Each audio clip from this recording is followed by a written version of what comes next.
Auzubillahiminash-shaytanir-rajim. Bismillahir-rahmanir-rahim. Welcome back dear students at Punjab Group of Colleges Narwal. Today our discussion topic is nomenclature. बच्चों आज हमने nomenclature पढ़ना है monocyclic aromatic hydrocarbons का और उनके डेरिवेटिव्स का। तो जिस तरह आपने चैप्टर नंबर 8 में अल्कीन अल्केन अल्काइन के नोमेनक्लेचर पढ़े थे, उसी तरह आज हमने मोनोसाइक्लिक एरोमेटिक हाइड्रोकार्बन्स के और उनके डेरिवेटिव्स के जो रूल्स हैं वो पढ़ के उनका नाम रखने के काबिल बनेंगे। तो इसके टोटल 6 रूल्स हैं। इसको वन बाय वन करके देखते हैं कि ये किस तरह हम इनको नाम दे सकते हैं। तो सबसे पहला रूल हम देखते हैं कि क्या लिखा हुआ है इसमें। तो पहला रूल है कि अगर आपके पास कोई बेंजीन रिंग है और उसके ऊपर कोई सब्स्टिट्यूएंट लगा है कोई सा भी, उसको फिर आपने किस तरह का नाम देना है या उसका नाम आपने क्या रखना है। अब आप देख रहे हैं कि आप लोगों के पास एक बेंजीन रिंग है और उसके ऊपर एक मिथाइल ग्रुप लगा हुआ है। फिर आगे देख लें, आपके पास एक बेंजीन रिंग है और उसके ऊपर एक इथाइल ग्रुप लगा हुआ है। नेक्स्ट वाले पे देख लें, आपके पास एक क्लोराइड है, यानी कि बेंजीन के ऊपर क्या लगा हुआ है, क्लोराइड। और नेक्स्ट वाली बेंजीन के ऊपर क्या लगा हुआ है, नाइट्रोजन डाइऑक्साइड। तो जब ये ग्रुप आ जाएं या कोई से भी ग्रुप आ जाएं तो फिर हमने इसको नाम किस तरह देना है, ये पहला रूल है। तो इसको नाम बच्चों किस तरह देना है, जौन सा भी सब्स्टिट्यूएंट, ये जो ऊपर लगा हुआ है ये इसको क्या कहते हैं, सब्स्टिट्यूएंट। क्या है ये, सब्स्टिट्यूएंट। ये जो सब्स्टिट्यूएंट लगा जिस बेंजीन के ऊपर, उसका नाम क्या है, मिथाइल। मैंने आपको अल्काइल का नोमेनक्लेचर पढ़ाया था, वहाँ मैंने कहा था कि अगर आपके पास मीथेन है CH4, तो यहाँ से एक H हाइड्रोजन या इसमें से H को अलहदा कर दो, कम कर दो, रिड्यूस कर दो, यानी कि CH3 में कन्वर्ट कर दो इसको, तो ये अल्काइल बन जाएगा, यानी कि मीथेन से क्या बन जाएगा, ये मिथाइल। तो इसका नाम क्या हो गया फिर, मिथाइल। और साथ क्या है इसके, बेंजीन। तो क्या नाम हो गया, मिथाइल बेंजीन। नेक्स्ट वाले का नाम रखें, इथाइल बेंजीन। इसमें से भी इथीन में से एक हाइड्रोजन ने कम किया तो इथाइल बेंजीन। फिर आगे जो क्लोरो ग्रुप आ रहा है Cl को क्या कहना है, क्लोरो, तो नाम क्या हो जाएगा, क्लोरो बेंजीन। और अगर नाइट्रो देखें NO2, इसको क्या कहना है, नाइट्रो। तो बेंजीन के ऊपर लगा है तो नाम क्या हो गया इसका, नाइट्रो बेंजीन। बहुत इजी है, कोई मुश्किल बात नहीं है, समझ के चलना है इसको कि जो ग्रुप लगा होगा उसका नाम पहले आना है और जिसके ऊपर लगा होगा उसका नाम आपने बाद में, यानी कि उसको एज अ पेरेंट यूज़ करना है। जो जिस तरह आप अल्केन अल्कीन अल्काइन एंड पे लगाते थे, उसी तरह आज आपने भी बेंजीन का नाम एंड पे लगाना है। अब उसके बाद इसका दूसरा रूल है, दूसरा रूल जिसमें कहता है कि अगर आपके पास कुछ स्पेसिफिक ऐसे ग्रुप हैं, अगर वो बेंजीन के ऊपर एज अ सब्स्टिट्यूएंट आ जाएं तो उनको आपने एक स्पेशल नाम दे देना है, स्पेशल नेम देना आपने उसको। बात दोबारा सुने, कहता है कि कुछ ऐसे मोनो सब्स्टिट्यूएंट हैं, ऐसे मोनो सब्स्टिट्यूएंट बेंजीन हैं जिनके ऊपर कुछ ऐसे स्पेशल ग्रुप लग जाएं तो उनको आपने स्पेशल नाम दे देना है। जिस तरह ये बेंजीन है, बेंजीन के ऊपर एक CH3 ग्रुप लगा जिस तरह पहले लगा हुआ था। अब एक स्पेसिफिक नाम के तौर पे जाना जाएगा जिसका नाम है टॉलिन।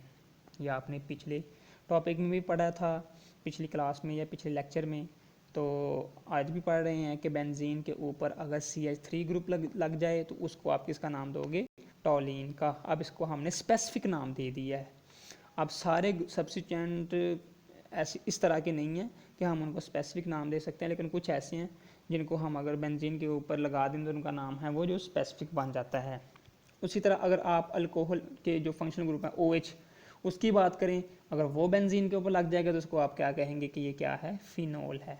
और इसके अलावा अगर NH2, इसको आप अमाइन कहते हैं, तो अगर ये लग जाएगा तो उसको आप एनिलीन का नाम दे देंगे इसको।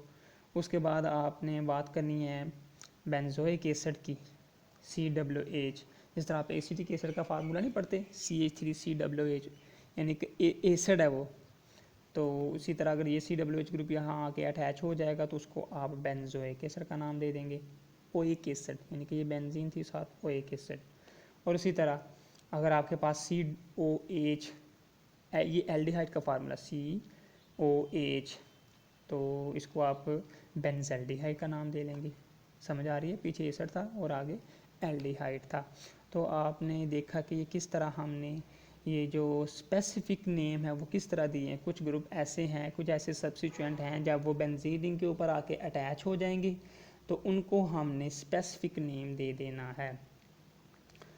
उसके बाद अगर आप बेंजीन का फार्मूला देखें, मॉलिक्यूलर फार्मूला, तो वो होता है C6H6। मैंने आपको लास्ट टॉपिक में भी बताया था कि जो बेंजीन है उसका जो फार्मूला है वो क्या है, C6H6। अगर हम इसमें से एक H कम कर दें तो वो बच्चों फिनाइल ग्रुप में कन्वर्ट हो जाएगा और उसको आप एराइल ग्रुप भी कह सकते हैं। यानी कि when we reduce one hydrogen from benzene, it converted into phenyl group that is also known as aryl group। तो ये यहाँ लिखा भी है, उसको आप फिर किससे ज़ाहिर करेंगे, POH से। इसका फार्मूला क्या रह जाएगा, C6H5। इसको आप क्या कहेंगे, फिनाइल या फिर एराइल ग्रुप कह देंगे। तो ये बच्चों दो रूल्स हो गए हैं, पहले में आपने इसको सिंपल नाम दिया, दूसरे में आपने इसको स्पेसिफिक कर दिया। अब इसका तीसरा पढ़ते हैं कि तीसरे रूल में इसने क्या कहा है कि अगर आपके पास बेंजीन रिंग मौजूद है, उसके ऊपर दो ग्रुप हैं, एक तो आपने उसको रेफरेंस मान लेना है और दूसरा वो हो सकता है पहले कार्बन के ऊपर भी आए, हो सकता है दूसरी कार्बन के ऊपर भी आए और तीसरी कार्बन में भी आ सकता है। अगर वही सेम ग्रुप सेम ये जो बेंजीन की रिंग है उसके ऊपर वो रोटेट कर रहा है तो उसको आपने किस तरह नाम देना है। तो अगर आप ऐसे कह लें, जो सेकंड सब्स्टिट्यूएंट इन बेंजीन है वो 3 आइसोमेरिक प्रोडक्ट डिज़ाइन कर रहा है या 3 आइसोमेरिक प्रोडक्ट बना रहा है, तो उसके नाम को हमने किस तरह डिज़ाइन करना है ये समझ लें। तो फ़र्ज़ करें आपके पास बेंजीन रिंग है, बेंजीन रिंग के ऊपर एक CH3 मिथाइल ग्रुप लगा हुआ है और उसके साथ ही एक और मिथाइल ग्रुप लगा हुआ है। तो अगर आप सिंपल इसका नाम रखना चाहें तो क्या रखेंगे, इसको 1 कहें, इसको 2 कहें, इसको 3, ये 4, ये 5, ये 6। तो नाम दें क्या होगा, 1 2 डाई। डाई क्या लगे हुए हैं, मिथाइल, मिथाइल कह लें। और किसके ऊपर लगे हुए हैं, बेंजीन, नाम क्या होगा, 1 2 डाई मिथाइल बेंजीन। बात दोबारा सुने, इसको कार्बन 1 कह लें, इसको कार्बन 2 कह लें, तो नाम दें 1 2, क्या लगे हुए हैं, मिथाइल, कितने हैं, 2, तो 2 को क्या कहेंगे, डाई। तो क्या नाम हो गया, 1 2 डाई मिथाइल बेंजीन, ये हो गया। उसके बाद अब यही जो मिथाइल ग्रुप था अब ये शिफ्ट हो गया नेक्स्ट वाली कार्बन पे, यहाँ पे आ गया। तो फिर इसका नाम क्या देंगे, पहले ये 1 2 फिर 3, इसको ना नंबरिंग देने ताकि नाम लिखते वक्त कोई मुश्किल पेश ना आए। तो अब देखें किस कार्बन पे आ गया, 3 पे, तो 1 वाला उधर ही है, तो 1 3 फिर वही डाई मिथाइल बेंजीन। थर्ड पे आ जाएं, अब ये 4th कार्बन पे आ गया है, तो क्या नाम देंगे, 1 4 डाई मिथाइल बेंजीन। ये नाम भी आप इजीली यहाँ कोट कर सकते हैं, लेकिन इसके अलावा छोटा सा नाम और भी दिया हुआ है जो ब्रैकेट में नीचे लिखा हुआ है, आप दोनों यूज़ कर सकते हैं, दोनों में से कोई एक भी यूज़ कर सकते हैं, दोनों ठीक है। अब मैंने आपको कहा था कि आर्थो मेटा पैरा ये हमने पिछले टॉपिक में भी पढ़ा था और आगे भी डिस्कस करेंगे, लेकिन आज हम डिस्कस करने लगे हैं। तो मैंने कहा था कि जहाँ जो ग्रुप लगा हुआ है इसको आप रेफरेंस मान लें या इसको आप फंक्शनल ग्रुप मान लें या इसको जो आप सब्स्टिट्यूएंट कहते हैं कि ये सब्स्टिट्यूएंट लगा हुआ है, उसके साथ या उसके बाद जो राइट साइड आती है उसको आप ऑर्थो पोजीशन कहते हो और उससे नेक्स्ट वाली को आप मेटा कहते हो, उससे नेक्स्ट वाली को आप पैरा कहते हो। अब उसी तरह इधर से भी शुरू कर लें, ये ऑर्थो है, ये मेटा है और ये नीचे वाली पैरा ही है।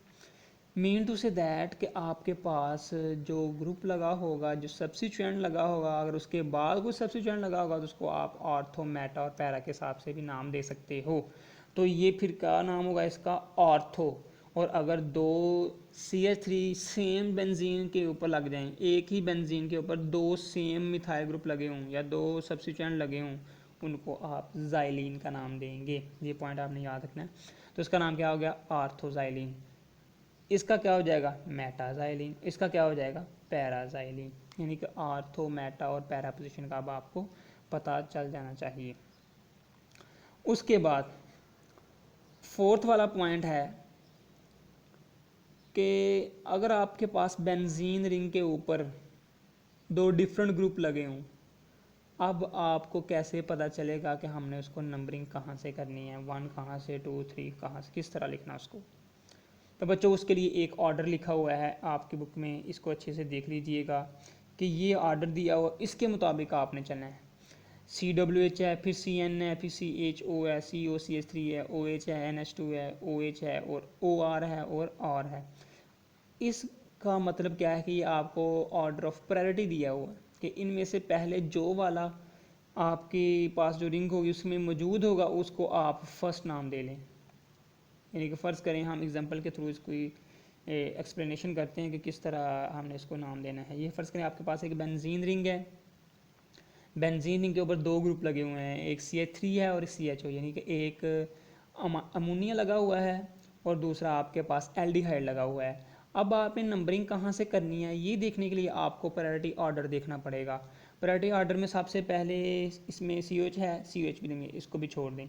CN है, नहीं इसे भी छोड़ दें। CHO है जी, CHO है।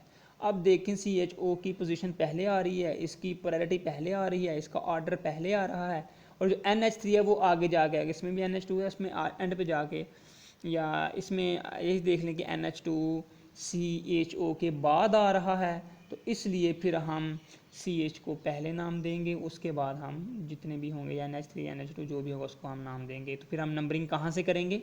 CHO से, एल्डिहाइड से। तो नंबरिंग की हुई है 1 2 3 4 5 6। अब इसका नाम आपने रखना है।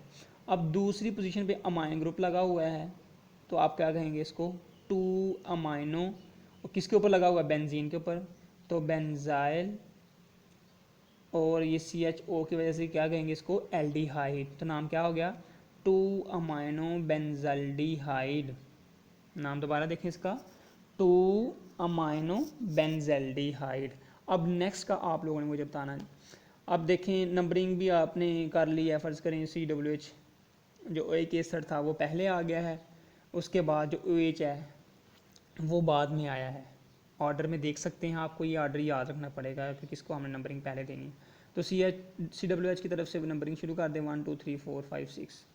अब इसका नाम रखें, तो नाम रखेंगे 3 हाइड्रोक्सी। OH को क्या कहना है? हाइड्रोक्सी। किसके ऊपर लगा हुआ है? बेंजाइल या बेंजीन के ऊपर, तो आप उसको क्या कहोगे? बेंजोइक। और CWH की वजह से OH एसिड, बेंजोइक एसिड। तो इसका नाम क्या हो गया? 3 हाइड्रोक्सी बेंजोइक एसिड। समझ के चलना है, रट्टा नहीं लगाना बच्चों। बात को समझेंगे तो ही समझ आएगी, अदरवाइज़ आप फिर वो लकीर के फ़कीर बन जाएंगे। जो बुक में होगा रिएक्शन या जो स्ट्रक्चर ग्रुप बुक में दिया होगा उसी का नाम आपको आता होगा, इसके अलावा आपको फिर आता ही नहीं होगा। इसलिए बात समझ के चलेंगे तो फिर आपके लिए आसानी होगी। CWH की वजह से क्या कहा इसको? Benzoic acid. तो नाम क्या होगा? 3 हाइड्रोक्सी बेंजोइक एसिड। नंबरिंग कहाँ से करनी है उसके लिए आपको ऑर्डर फॉलो करना पड़ेगा। उसके बाद फिफ्थ वाला है कि अगर आपके पास बेंजीन रिंग के ऊपर दो सब्स्टिट्यूएंट लगे हों और वो इस ऑर्डर में ना हों, फिर आपने इसको किस तरह नाम देना है? समझ आ रही बात की? आपके पास बेंजीन रिंग के ऊपर कोई दो ऐसे सब्स्टिट्यूएंट लगे हों जिनका ऑर्डर प्रायोरिटी ऑर्डर में नहीं है, या जिसका नाम प्रायोरिटी ऑर्डर में नहीं है, फिर आपने इसको किस तरह लेके चलना है, उसका नाम किस तरह रखना है? तो बच्चों उसके लिए फिर आपको अल्फ़ाबेटिकली ऑर्डर को फॉलो करना होगा। समझ आ रही बात की? इसको अल्फ़ाबेटिकली, जिस तरह हम पहला स्ट्रक्चर देखते हैं कि बेंजीन के ऊपर आयोडाइड भी लगा हुआ है और क्लोराइड भी लगा हुआ है, तो अब अल्फ़ाबेटिकली देखें तो पहले क्या आता है? C आता है कि I आता है? C पहले आता है अल्फ़ाबेटिकली। तो आप देखें यहाँ से इसको नाम पहले वहाँ से देंगे हम, यानी कि 3 क्लोरो, इसका नाम कहाँ से देना आपने? इस पॉइंट को ज़रा गौर से देखना है। आगे एक छोटी सी लाइन और लिखी हुई है, the last name substituent will be at position 1। बात को और सुने, अगर आपके पास दो ऐसे ग्रुप आ जाएं जो अल्फ़ाबेटिकली, ये जो प्रायोरिटी ऑर्डर में नहीं है, तो फिर आपने इसको किस तरह नंबरिंग करनी है, अल्फ़ाबेटिकली ऑर्डर। इसका क्या मतलब है, आपने नंबरिंग जब करनी है ना तो अल्फ़ाबेटिकल ऑर्डर देखना है कि ए बी सी डी में देखना है कि सी पहले आता है और आई बाद में आता है। अब ये जो आपने अल्फ़ाबेटिकली ऑर्डर देखा ना, इसको आपने उलट कर देना है। ये आगे एक छोटी सी लाइन लिखी हुई है, लास्ट नेम जो लास्ट पे आएगा substituent will be at position 1, उसको पहली पोजीशन पे ले आएँ। अब सी पहले आता था और आई बाद में आता था, और जो बाद में आया है उसको पोजीशन पहले दे दें, यानी कि 1 वहाँ से शुरू कर लें। और जब नाम नीचे लिखेंगे तो पहले अल्फ़ाबेटिकली नीचे वो नाम लिखना है जो अल्फ़ाबेटिकली पहले आएगा। क्लियर हुआ पॉइंट कि नहीं? दोबारा से सुने कि आपने अल्फ़ाबेटिकली ऑर्डर देखना है। अब आई और सी में हम अल्फ़ाबेटिकल ऑर्डर को अपनाएं तो इसमें पहले सी आता है। नाम रखते वक्त आपने अल्फ़ाबेटिकल ऑर्डर को देखना है, और जब आपने इसको नंबरिंग देनी है फिर भी अल्फ़ाबेटिकली ऑर्डर देखना है। लेकिन जब अल्फ़ाबेटिकली ऑर्डर देखेंगे तो जो एंड पे आएगा उसको पोजीशन 1 का नाम देना है, और जो पोजीशन 1 पे आपने लिख दिया, जिस तरह आयोडीन आयोडाइड है, इसको 1 कह दिया, फिर उसके बाद 2, उसके बाद 3। जब नाम रखना है तो फिर अल्फ़ाबेटिकली जो पहले आएगा नाम उसको दे लें। अब देखिए हमने नाम क्या रखा है इसका, 3 क्लोरो और साथ क्या है, आयोडो बेंजीन। यानी कि नाम रखते वक्त आपने अल्फ़ाबेटिकली ऑर्डर को देखना है शुरू से, और जब आपने नंबरिंग करनी है फिर भी अल्फ़ाबेटिकल ऑर्डर को देखना, लेकिन वो आपने एंड से शुरू कर देना है। तो ये था एक 5वां पॉइंट। उसके बाद दूसरा फार्मूला इसके साथ वाला देख लेते हैं। तो इसमें भी आप देखेंगे किस तरह नंबरिंग करनी है। अगर हम चलें कि बी पहले आता है तो इसको हम बी का नाम पहले लिखेंगे, लेकिन नंबरिंग हम दूसरी तरफ से करेंगे, एन की तरफ से। तो क्या हो जाएगा, इसको आप 1 कह लें, इसको आप 2 कह लें, इसको 3 कह लें, इसको 4, 5, 6। तो नाम क्या हो जाएगा इसका, 2 ब्रोमो नाइट्रोबेंजीन। ये पॉइंट थोड़ा सा कन्फ्यूजन वाला था। इसमें आपने जो मैंने आपको बताया था एंड पे छोटी सी जो लाइन लिखी हुई है ये भी आपने ज़हन में रखना, last name substituent will B position, ये वाला पॉइंट आपने जहन में रखना है। उसके बाद लास्ट वाला पॉइंट है, if there is a substituent on the ring which give a special name to the molecule. अगर किसी रिंग के ऊपर वो वाला सब्सिट्यूएंट लगा जो किसी को स्पेसिफिक नाम देता है, फिर क्या होगा, then special name is use as a parent. फिर क्या होगा कि वो जो स्पेसिफिक नेम आपने दिया था ना उसको आपने पेरेंट नेम के तौर पे यूज़ करना है। इसका मतलब क्या है, जिस तरह आप अल्कीन अल्कीन अल्काइन में इसको एंड पे लिखते थे ना, अल्कीन को इन इन आइन, उसी तरह आपने उसको भी एंड पे लिखना है। तो स्ट्रक्चर आपके सामने है, इसमें हम देखते हैं कि ये जो OH है इसको हम फंक्शनल ग्रुप मान के या इसको हम रेफरेंस पॉइंट मान के इसको नंबरिंग करते हैं। 1 है, 2 है, 3 है, 4 है। अब फ़र्ज़ करें आपके पास यहाँ ना वो CH3 नहीं है, फ़र्ज़ करो CH3 नहीं है, तो इसका नाम क्या होगा कि ये फिनोल है। अब इसको स्पेसिफिक नाम दे दिया ना आपने, क्या, फिनोल। अब फिनोल को आपने पेरेंट नेम से यूज़ करना है और इसको आपने एंड पे ले के आना है। तो जिस पोजीशन पे NH3 लगा हुआ है वो 4th है, तो उसको नाम क्या देंगे, 4 अमाइनो फिनोल। वेरी सिंपल, समझ आ रही, 4 अमाइनो फिनोल। अब दूसरी को फ़िलहाल छोड़ें, तीसरी की तरफ देखें। तीसरे में देखें कि अगर आपके पास ये जो आई है, फ़र्ज़ करें ये आई नहीं है, आयोडाइड नहीं है, बस CH3 ग्रुप लगा हुआ है, तो इसका नाम क्या होगा, टॉलिन। तो जब आई लग जाएगा तो आई किस पोजीशन पे लगा हुआ, दूसरी पोजीशन पे, तो क्या नाम देंगे, 2 आयोडो टॉलिन। ये थे वो वाले कंपाउंड जिनको हमने स्पेसिफिक नाम दे के फिर यूज़ किया है। अब ये जो दूसरे वाला है इसको देख लें। अब ये कोई स्पेसिफिक नहीं है, इसमें आप देखें कि 4th पोजीशन पे क्लोरो ग्रुप लगा हुआ है, इसको 1 पॉइंट कह लें, इसको 1 कह लें, फिर 2, फिर 3 और इसको 4 कह लें। तो जब 4 वाला देखें तो इसमें क्लोरो ग्रुप लगा हुआ तो क्या नाम हो जाएगा इसका, 4 क्लोरो। बेंजीन के ऊपर लगा हुआ तो बेंजीन, और SO3H का नाम सल्फोनिक एसिड है, तो इसका नाम क्या हो गया, 4 क्लोरो बेंजीन सल्फोनिक एसिड। तो बच्चों ये 6 के 6 जो पॉइंट थे वो कंप्लीट हुए हैं। उम्मीद है कि आप लोगों को यहाँ से समझ आ गई होगी, कोई मुश्किल बातें नहीं है। अगर कोई बात फिर भी क्लियर ना हो तो आप इजीली यहाँ ऑनलाइन कमेंट्स कर सकते हैं। I really wish you people get something from here and thank you for this time.